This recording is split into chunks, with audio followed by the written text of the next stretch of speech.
Hi sis, இந்த வீடியோவில் நம்ம செக்குடு பேட்டர்ன்லேயே வந்துட்டு இன்னொரு டைப் பார்க்க போகிறோம். இந்த டைப் பார்க்கறதுக்கு கொஞ்சம் நீட்டான டைமண்ட் ஷேப் மாதிரி இருக்கும். இந்த ஷேப்பில் எப்படி செக்குடு பேட்டர்ன் ட்ரா பண்ணுறது அப்படின்னு சொல்லி பார்க்கலாம்.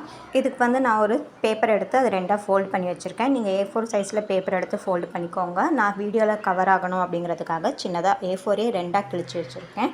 இப்போ இதில் சென்டர் பாயிண்ட்டுக்கு C அப்படின்னு நேம் கொடுக்குறேன். இந்த சென்டர் பாயிண்ட்டுக்கு ரெண்டு சைடும் நான் 1 இன்ச்சுக்கு மார்க் பண்ணிக்கிறேன். இந்த மாதிரி செக்குடுலாம் நீங்கள் ஒரு A4 ஷீட்டில் ட்ரா பண்ணி டிஃபால்ட்டாக வச்சுக்கிட்டீங்க அப்படின்னா உங்களுக்கு எந்த ஸ்லீவில் அந்த செக்குடு பேட்டர்ன் தேவைப்படுதோ நீங்கள் டக்குன்னு அதை எடுத்து அந்த செக்குடு மேலே வச்சுட்டு நீங்கள் செக்குடை மட்டும் ட்ரேஸ் பண்ணிக்கலாம். நீங்கள் ஒவ்வொரு முறையும் செக்குடு வரையணும் அப்படின்னாக்கா இந்த மாதிரி மார்க்கிங்லாம் பண்ணி அதுக்கப்புறம் லைன் பண்ணி அதெல்லாம் பண்ணுறதுக்கே உங்களுக்கு எப்படியும் ஒரு 1/4 மணி நேரம் டைம் வேஸ்ட் ஆகும். ஸோ இந்த மாதிரி டிஃபால்ட்டாக வச்சுக்கிட்டிங்கன்னா டக்குன்னு அந்த ஸ்லீவோடைய ட்ரேசிங் ஷீட்டுக்கு அடியில் இந்த பேப்பரை வச்சு நீங்கள் அப்படியே ட்ரேஸ் பண்ணிக்கலாம். இப்போ ரெண்டு சைடும் மார்க் பண்ணிவிட்டேன். இந்த சென்டர் பாயிண்ட்லேருந்து இந்த பக்கம் வந்து ஏன்னு பேர் கொடுக்க போகிறேன், அந்த பக்கம் பின்னு பேர் கொடுக்க போகிறேன். நீங்கள் எந்த வேணாலும் பேர் கொடுத்துக்கலாம். இப்போ இந்த சைடுலேருந்து A1 A2 அப்படின்னு இந்த டைரக்ஷன்லேருந்து நம்ம வந்து நம்பர்ஸ் மார்க் பண்ணிட்டு போகணும். அதே மாதிரி இந்த சைட் மார்க் பண்ணும்போது இந்த சென்டர்லேருந்து B1 B2 B3 இந்த சென்டர்லேருந்து அப்படி மார்க் பண்ணிட்டு போகணும். ரெண்டு டைரக்ஷனுமே சென்டர்லேருந்து மார்க் பண்ணிட்டு போகிற மாதிரி பார்த்துக்கோங்க. மேலே எப்படி மார்க் பண்ணமோ அதே மாதிரி கீழே இந்த பக்கம் A இந்த பக்கம் Bன்னு மார்க் பண்ண போகிறேன். கீழே மார்க் பண்ணும்போதும் ரெண்டு டைரக்ஷனுமே வந்து சென்டர்லேருந்து தான் ஸ்டார்ட் பண்ணணும். A1 A2 A3 A4 இப்படின்னு சென்டர்லேருந்து இப்படி வெளிப்பக்கம் வரணும். இந்த பக்கமும் சென்டர்லேருந்து வெளிப்பக்கம் போகிற மாதிரி மார்க் பண்ணிக்கலாம். இப்போ எல்லா பக்கமும் நம்ம மார்க் பண்ணியாச்சு. இப்போ லைன் ட்ரா பண்ணும்போது இந்த சென்டர் C இருக்குது இல்லைங்களா, இந்த சென்டர்லேருந்து இந்த A4க்கு மார்க் பண்ணுறேன். நீங்கள் இப்போ இதுவே A4 பேப்பர் எடுத்தீங்க அப்படின்னா உங்களுக்கு இன்னும் நிறைய பாயிண்ட்ஸ் போயிட்டே இருக்கும். A5 A6 A7 அப்படின்னு போயிட்டே இருக்கும். அப்படி போனால் கூட நீங்கள் Cலேருந்து A4க்கு இப்படி ஒரு லைன் ட்ரா பண்ணிவிட்டு அடுத்தடுத்த லைன்ஸை அப்படியே அடுத்தடுத்த பாயிண்ட்டுக்கு ட்ரா பண்ணுங்கள். இப்போ B1லேருந்து A3க்கு ட்ரா பண்ணுறேன்.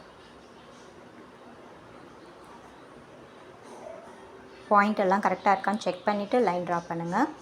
அடுத்து B3லேருந்து A2க்கு லைன் ட்ரா பண்ணுறேன். நம்ம எந்த இடத்துல மார்க் பண்ணமோ அந்த மார்க் மேலே கரெக்டாக லைன் வர மாதிரி ட்ரா பண்ணுங்கள். மார்க்கை தாண்டியோ இல்லை முன்னாடியோ மார்க் பண்ணுற மாதிரி இருக்கக்கூடாது. இப்போ அடுத்தடுத்த பாயிண்ட்ஸ் நான் அப்படியே மார்க் பண்ணிக்கிட்டே போகிறேன் பாருங்கள். இப்படி மார்க் பண்ணும்போது ப்ரீவியஸ் லைன் ஸ்கேலில் எந்த இடத்துல வருது அப்படிங்கிறத கவனிச்சுக்கோங்க. இப்போ இந்த ஸ்கேலில் பார்த்தீங்கன்னா ப்ரீவியஸ் லைன் வந்து இந்த ஸ்கேலில் இங்கே ஒரு லைன் வருது பாருங்கள், அந்த லைன் மேலே தான் வருது. ஸோ நம்ம இப்போ மார்க்கிங்கை தாண்டி போயிட்டுருக்கோம். மேலே பார்த்தீங்கன்னா B4 வரைக்கும் தான் மார்க் பண்ணியிருந்தோம். அதை தாண்டி போகும்போது இந்த ஸ்கேலில் இந்த லைனை வந்து ப்ரீவியஸ் லைன் மேலே கரெக்டாக வச்சுக்கிட்டு இப்படி லைன் போட்டுக்கலாம். இதே மெத்தடில் இந்த சைடு ஃபுல்லாக லைன் ட்ரா பண்ணிக்கலாம்.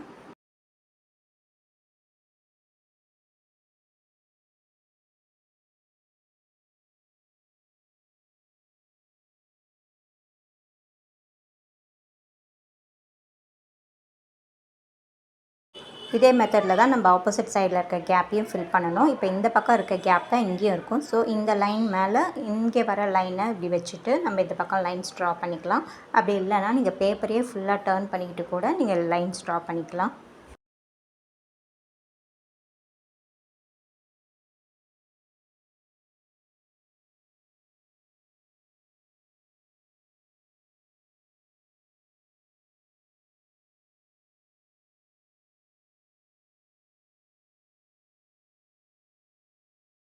இப்போ ஒரு சைடுக்கு லைன் ட்ரா பண்ணிட்டோம். இப்போ வந்து நம்ம இந்த பக்கம் கிராஸாக லைன் ட்ரா பண்ணியிருந்தோம். அடுத்து இந்த பக்கம் கிராஸ்க்கு லைன் ட்ரா பண்ணணும். ஸோ சென்டர்லேருந்து B4க்கு நம்ம ஃபர்ஸ்ட்டு லைன் ட்ரா பண்ணணும். அந்த பக்கம் ட்ரா பண்ணும்போது சென்டர்லேருந்து A4க்கு ட்ரா பண்ணணும். ஸோ இந்த பக்கம் ட்ரா பண்ணும்போது சென்டர்லேருந்து B4க்கு ட்ரா பண்ணணும். அடுத்து நம்ம லைன் ட்ரா பண்ணும்போது இந்த அடுத்தடுத்த பாயிண்ட்ஸை வந்து ஜாயின் பண்ணுற மாதிரி லைன்ஸ் போட்டுகிட்டே வரணும். இப்போ இந்த டைமண்ட் ஷேப்புக்கும் நீங்கள் வந்து ஃபர்ஸ்ட்டு ட்ரா பண்ண செக்குடு பேட்டர்னுக்கும் வந்து உங்களுக்கு ஒரு லைட்டான டிஃப்ரென்ஸ் தெரியும். இப்போ நம்ம 1 இன்ச்சுக்கு கேப் மார்க் பண்ணிவிட்டு லைன்ஸ் ட்ரா பண்ணிகிட்ருக்கோம் இல்லைங்களா, இதே மாதிரி 1.5 இன்ச்சஸுக்கு கேப் மார்க் பண்ணிவிட்டு லைன்ஸ் ட்ரா பண்ணி பாருங்கள். அதே மாதிரி 2 இன்ச்சஸுக்கு கேப் மார்க் பண்ணிவிட்டு லைன்ஸ் ட்ரா பண்ணி பாருங்கள். ஒவ்வொன்றுத்துக்கும் எப்படி வந்து ஒரு டிஃப்ரென்ஸ் வருது அப்படிங்கிறத பாருங்கள். இதெல்லாமே வந்து A4ல் டிஃபால்ட்டாக வரைஞ்சி வச்சுக்கோங்க. 1.5 இன்ச்சஸுக்கு செக்குடு வரைஞ்சி வச்சுக்கோங்க. 2 இன்ச்சஸ்க்கு செக்குடு வரைஞ்சி வச்சுக்கோங்க. நீங்கள் ஏதாவது டிசைன் பண்ணுறீங்க, அதுக்கு 2 இன்ச்சஸில் செக்குடு தேவை அப்படின்னா டக்குன்னு அந்த A4 எடுத்து அந்த ஸ்லீவுக்கு அடியில் வச்சு நீங்கள் ட்ரேஸ் பண்ணிக்கலாம். ஓகேங்களா, உங்களுக்கு டைம் சேவ் ஆகும். இப்போ நம்ம ட்ரா பண்ணியிருக்க இந்த பேட்டர்னில் பார்த்தீங்கன்னா கீழே எல்லா ட்ரையாங்கிளும் ஒரே மாதிரியே வந்திருக்கு பாருங்கள். இந்த மாதிரி தான் வரையணும். இப்போ நம்ம கீழே அந்த செக்கடில் வந்து ஒரு 1/4 இன்ச்சுக்கு லைன் ட்ரா பண்ணியிருந்தோம் இல்லைங்களா, அந்த லைன் மேலே இந்த ஸ்லீவுக்கான லைன் வர மாதிரி வச்சு கரெக்டாக ட்ரேஸ் பண்ணணும். இப்படி ட்ரேஸ் பண்ணும்போது இந்த சென்டர் பாயிண்ட்டில் இந்த டைமண்ட் ஷேப் வந்து கரெக்டாக வரணும். இந்த சென்டர் பாயிண்ட்லேருந்து இந்த பக்கம் ஹாஃப் டைமண்ட், இந்த பக்கம் ஹாஃப் டைமண்ட் வரணும். அந்த மாதிரி ஷேப்பை கரெக்டாக வச்சுக்கோங்க. வச்சுட்டு அதுக்கப்புறம் ட்ரேஸ் பண்ணுங்கள். இப்போ இந்த 1 இன்ச்சுக்கான டைமண்டில் நம்ம ஒரு அரும்பு டிசைன் இப்படி பண்ணலாம். ஒவ்வொரு டைமண்ட்லேயும் இப்படி ஒரு அரும்பு டிசைன் வர மாதிரி டிசைன் பண்ணலாம். அப்படி இல்லைன்னா இந்த ஒவ்வொரு டைமண்டுக்கும் நடுவில் வந்து நம்ம ஒரு ஸ்டோன் ரிங் ஃபிக்ஸ் பண்ணிவிட்டு அதில் ஒரு ஸ்டோன் ஃபிக்ஸ் பண்ணிடலாம். அப்படி இல்லைன்னா இந்த டைமண்ட் ஷேப்பில் இந்த 4 கார்னர்ஸ்லேயும் வந்துட்டு அரும்பு டிசைன் வைக்கிற மாதிரியும் டிசைன் பண்ணலாம். அதுக்கு இந்த சைஸில் இருக்க டைமண்ட் வந்து யூஸ் ஆகும். இதுவே நீங்கள் ஒரு டைமண்டில் திலகம் ஷேப்பு, ஒரு டைமண்டில் சர்க்கிள் ஷேப் அந்த மாதிரி டிசைன் பண்ணுறீங்கன்னா அதுக்கு இந்த 2 இன்ச்சஸ்க்கு டைமண்ட் ஷேப் வரைய சொன்னேன் இல்லைங்களா, அந்த மாதிரி டைமண்ட் ஷேப்பு யூஸ் ஆகும்.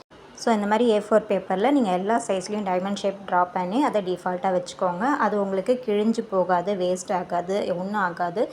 இதில் இந்த ஒவ்வொரு பாயிண்ட்டுக்குமான கேப்பை மட்டும் இன்க்ரீஸ் பண்ணி நீங்கள் லைன்ஸ் ட்ரா பண்ணி பார்த்து எடுத்து வச்சுக்கோங்க. இந்த செக்குடு பேட்டர்னில் பார்த்தீங்கனாலும் எல்லாமே ஈக்குவல் சைஸில் தான் இருக்கும். கீழே பாட்டமில் பார்த்தீங்கன்னா ட்ரையாங்கிள்ஸ் எல்லாமே வந்து ஈக்குவலாக தான் இருக்குது. இந்த மாதிரி தான் வந்து ஒரு ப்ரொஃபஷ்னல் ஆரி ஒர்க்கர் செக்குடு போடணும். ஓகேங்களா? இதை ட்ரை பண்ணிவிட்டு ஃபோட்டோ சென்ட் பண்ணுங்கள். டவுட் இருந்தால் கேளுங்கள். தேங்க்யூ.